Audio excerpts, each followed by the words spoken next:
Hello everyone. आज हम कर रहे हैं question based on a tangent and normal velocity. ठीक है, इसके दो क्वेश्चन मैं इससे प्रीवियस वीडियो में करा चुकी हूँ। आज नया क्वेश्चन स्टार्ट करते हैं। ये तुम्हारा one of the most important question है, इसको अच्छे से देखना। क्वेश्चन है तुम्हारा that if the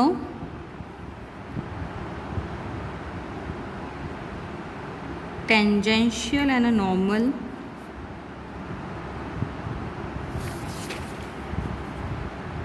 acceleration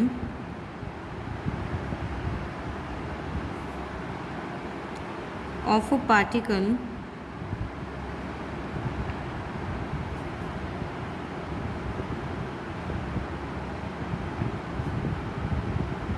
moving in a plane curve are each constant throughout the motion, है ना। दोनों ही मेरे क्या है, कांस्टेंट है throughout the motion.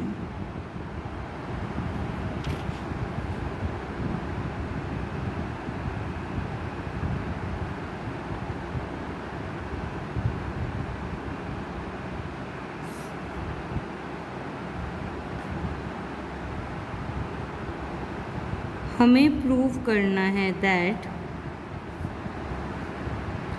The angle phi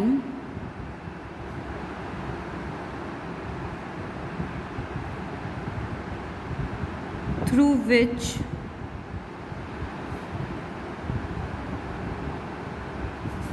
the direction of motion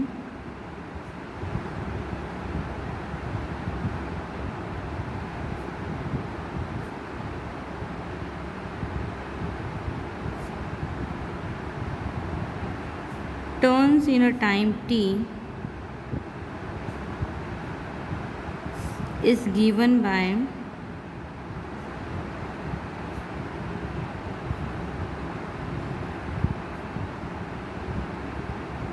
clear a question that if a tangent and a normal acceleration of a particle moving in a plane curve are each constant throughout the motion, then prove that the angle phi through which the direction of a motion turns in a time t is given by phi equal to a log 1 plus bt। तो देखो हमें क्या क्या given है वो लिख लेते हैं हम। Given that del square s upon d t square equal to क्या है, तुम्हारा कांस्टेंट है। यानी जो तुम्हारा टेंजेंशियल एक्सेलरेशन है वो तुम्हारा क्या है, कांस्टेंट है। इसको मैंने कांस्टेंट मान लिया ए। सेकंड तुम्हें क्या गिवन है, जो इसका नॉर्मल एक्सेलरेशन है। नॉर्मल एक्सेलरेशन मेरा क्या होता है, वी स्क्वायर बाय रो होता है। ये भी मेरा क्या है, कांस्टेंट है। इसको मैंने मान लिया बी। ये ले लो इक्वेशन नंबर 2। दोनों साइड में इंटीग्रेट कर लो विथ रिस्पेक्ट टू टी, यानी integrating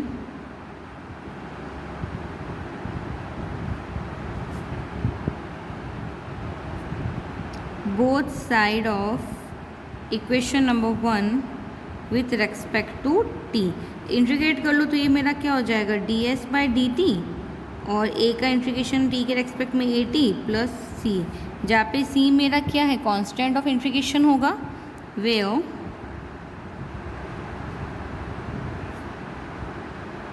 C is constant of integration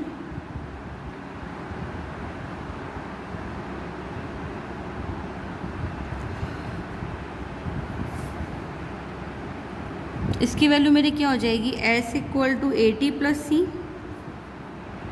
इसको ले लो इक्वेशन नंबर 3, एस डॉट, यानी एस का single differentiation s d s by d t equal to a t plus c. ये हो गया इक्वेशन नंबर 3। अब मैं क्या करूँ, इक्वेशन नंबर 2 ले लूँ again. Now by equation number 2, equation number 2 से मुझे क्या पता है दैट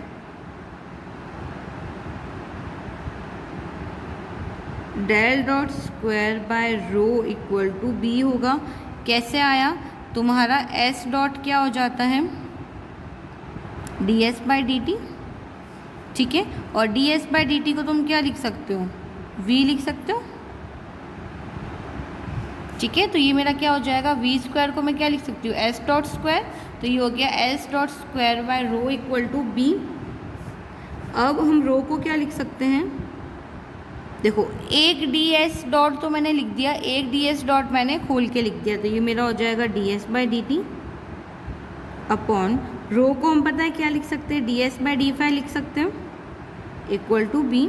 यानी ये स्क्वायर था ना, यानी S dot into S dot था, तो एस डॉट लिख लिया, एक में एस डॉट की वैल्यू लिख ली और रो की वैल्यू क्या होती है, d s by d phi, वो लिख ली। तो ये तुम्हारा देखो क्या बन जाएगा, s dot equal to d phi by d t equal to B.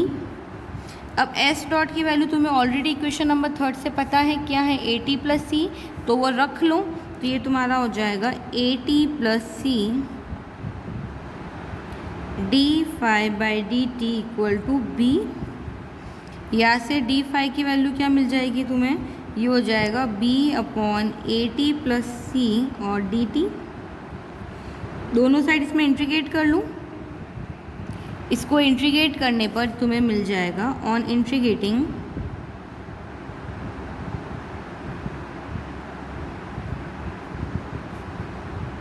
Phi equal to b by a log a t plus c plus log d, यानी log a t plus c और इसका ऑफिस करोगे तो b by a plus log c log d, जहाँ पे ये तुम्हारा क्या है, कांस्टेंट ऑफ इंटीग्रेशन, यानी where log d is constant of integration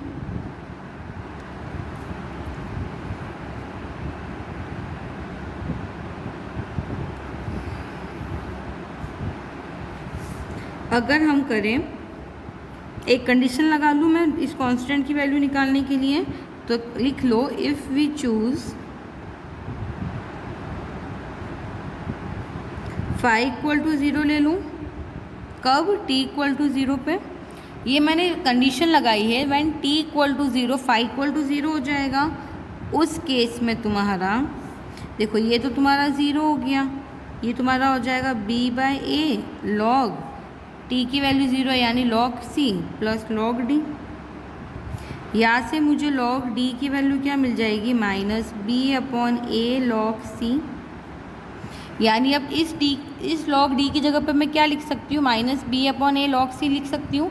तो वैल्यू इसमें पुटअप कर लूँ, इसको ले लो इक्वेशन नंबर 4, ये हो जाएगा तुम्हारा इक्वेशन नंबर 5। इक्वेशन नंबर 5 को इक्वेशन नंबर 4 में पुट करूँ, यानी पुट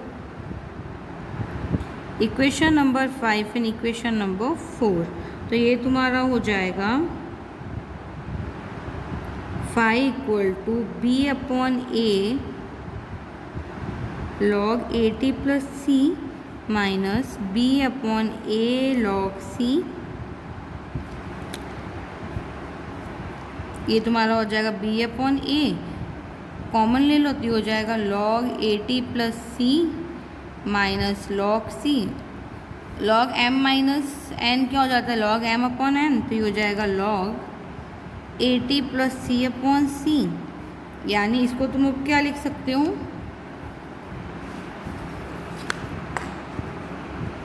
इंडिविजुअल डिवाइड दे दो ए टी प्लस सी का सी से, तो ये तुम्हारा हो जाएगा, देखो यहाँ से कंटिन्यू करते हैं, तो ये मेरा हो जाएगा, डिवाइड दे दो तो यहाँ से ये हो जाएगा b upon a log a t plus a by t plus c क्या हो जाएगा, a by t c 1 plus a by c t, यही फॉर्म आएगा। अब देखो इसको हम किस फॉर्म में रिप्रेजेंट कर सकते हैं,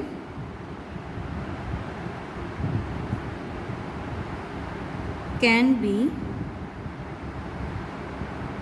expressed in the form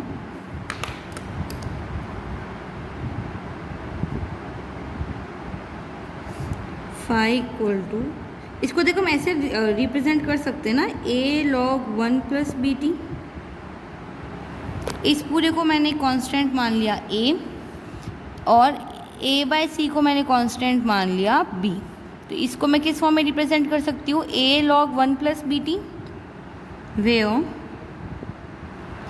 A and b are adjustment constant, जहाँ पे a की वैल्यू क्या है b बाय ए और b की वैल्यू क्या है a बाय सी। क्लियर है। और यही मुझे प्रूव करना था कि जो इसका जो पाथ है वो हम कैसे देते हैं, rho equal to a log 1 plus b t. ये देखो इसी फॉर्म में आ गया a log 1 plus b t, जहाँ पे a की वैल्यू b बाय ए और b की वैल्यू a बाय सी, दोनों ही मेरे क्या है, एडजस्टेंट कांस्टेंट है। तो आई होप ये क्वेश्चन सभी को समझ में आ गया होगा। नेक्स्ट क्वेश्चन करते हैं। Question, a particle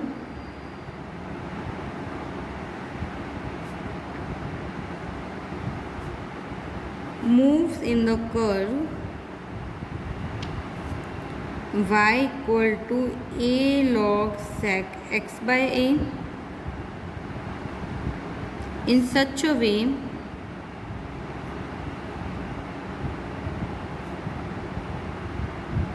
that the tangent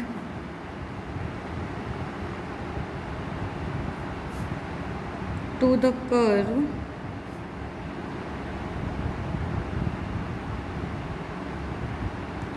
rotates uniformly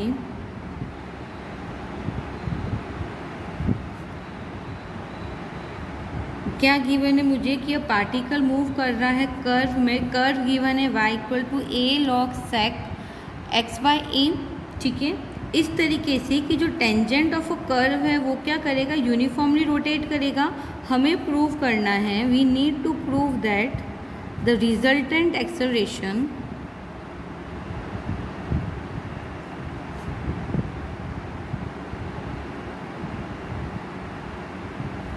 of the particle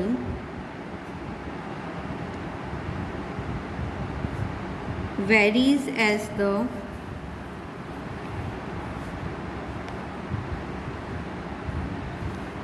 square of the radius of curvature।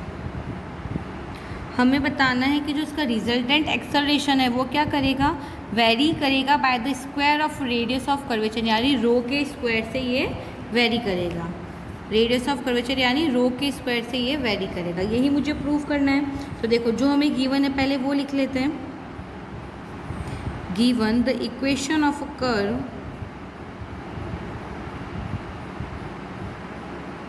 Equation of a curve मुझे क्या गिवन है, y equal to a log sec x by a, जो given है उसको ले लो equation number 1।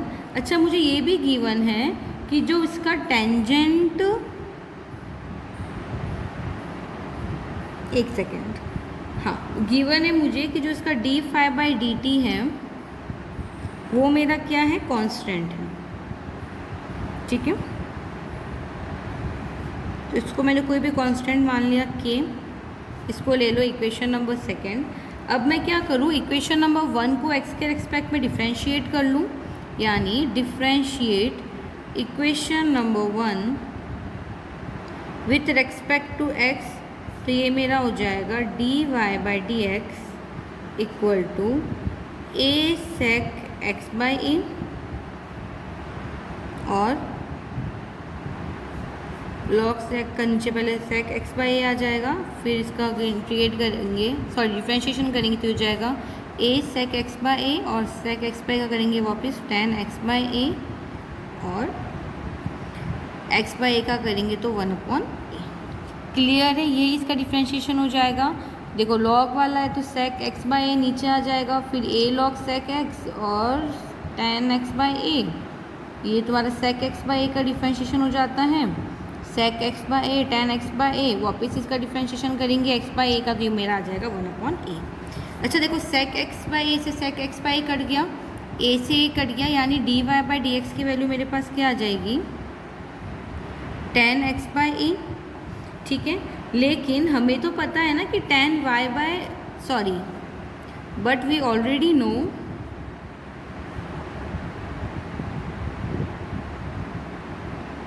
हमें पता है that d y by d x की वैल्यू तो मेरी क्या हो जाती है, tan phi होती है। ये वाला फॉर्मूला तो हम ऑलरेडी पढ़ चुके हैं कि d y by d x की वैल्यू tan phi हो जाती है। अब देखो ये भी d y by d x की वैल्यू है और ये भी d y by d x की वैल्यू है। इसका मतलब क्या हो गया, ये दोनों वैल्यू कहीं ना कहीं सेम है। That means tan phi equal to tan x by a. दोनों साइड tan इनवर्स ले लो तो phi की वैल्यू क्या आ जाएगी, x बाई ए आ जाएगी। ठीक है, यहाँ से अगर मैं x की वैल्यू निकालूँ तो x मेरे पास क्या आ जाएगा, a phi आएगा। क्रॉस मल्टीप्लाई करा दो, इसको ले लो इक्वेशन नंबर 3। क्लियर है यहाँ तक। अब dx बाई डी टी निकाल सकती हूँ मैं यहाँ से, तो dx बाई डी टी की वैल्यू मेरे पास क्या हो जाएगी, a d phi by d t होगी। इसका अगर मैं t के रेस्पेक्ट में डिफ्रेंशिएशन करूँगी तो ये मेरा हो जाएगा dx by d t equal to a d phi by d t. Clear है यहाँ तक। अच्छा, इसकी वैल्यू तो देखो मैंने इनिशियली कांस्टेंट मानी थी k, तो इसकी जगह पे अब मैं क्या लिख सकती हूँ, k लिख सकती हूँ। तो ये हो जाएगा k by equation number 2। Again differentiate with respect to t। इसका वापस डिफ्रेंशिएशन करूँ, यानी differentiate with respect to t, तो ये मेरा हो जाएगा del square x upon d t square equal to a d by d t of k, a के हो जाएगा। दोनों ही कांस्टेंट, यानी इसकी वैल्यू तो 0 आ जाएगी मेरे पास। अब मैं क्या करूँ, x इक्वल टू a phi जो है, जो मैंने इक्वेशन नंबर 3 से निकाला है, इसकी वैल्यू मैं किस में पुट अप कर दूँ, इक्वेशन नंबर 1 में। यानी जो x की वैल्यू मैंने निकाली है मैं इक्वेशन नंबर 1 में पुट कर रही हूँ, है ना। पुट x इक्वल to a phi from equation number 3 to 1, तो ये मुझे क्या मिल जाएगा, y equal to a log sec, x की जगह पे a phi बाई a से a कट जाएगा, यानी मेरे पास क्या आ जाएगा, y इक्वल टू आ जाएगा a लॉग सेक phi। इसका मैं t के रेस्पेक्ट में डिफ्रेंशिएट कर दूं तो ये मेरा हो जाएगा d y by d t equal to a, इसका डिफ कर लो तो ये हो जाएगा tan phi d phi by d t. D phi by d t की वैल्यू रख लूँ तो ये मेरा हो जाएगा a tan phi dot k, क्योंकि d phi by d t की वैल्यू तो k होती है। इक्वेशन नंबर 2 से लिख ली मैंने। ठीक है, फिर इसका डबल डिफ्रेंशिएशन कर लो, यानी इसका एक और बार डिफ्रेंशिएट कर ले तो मुझे क्या मिल जाएगा, del square y by d t square मिल जाएगा। इसकी वैल्यू तुम्हारे पास क्या हो जाएगी, a के sec square phi d phi by d t. D phi by d t की वैल्यू रखूँगे तो ये हो जाएगा a के स्क्वायर सेक स्क्वायर फाई। अच्छा देखो, फाई की वैल्यू तुम्हारे पास क्या है, x बाई ए है, तो यहाँ पे फाई की वैल्यू क्या रख लूँ, x बाई ए रख लूँ, तो ये हो जाएगा मेरा a के square sec square x by a, क्योंकि फाई की वैल्यू मेरी क्या है, x बाई ए। इसको ले लो इक्वेशन नंबर 4। यहाँ तक क्लियर है। अब मुझे देखो रेडियस ऑफ कर्वेचर का फॉर्मूला ऑलरेडी पता है, तो तुम्हारा इसका फॉर्मूला क्या होता है, रेडियस ऑफ कर्वेचर में इस यूनिट के स्टार्टिंग में ही मैंने बताया था रेडियस ऑफ कर्वेचर का फॉर्मूला तुम्हारा, तो ये तुम्हारा हो जाता है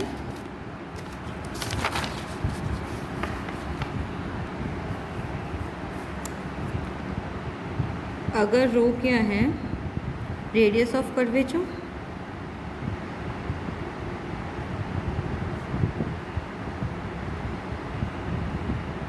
तो ये मेरा हो जाता है rho equal to 1 plus d y by d x का square to whole power 3/2 upon del square y upon del x square.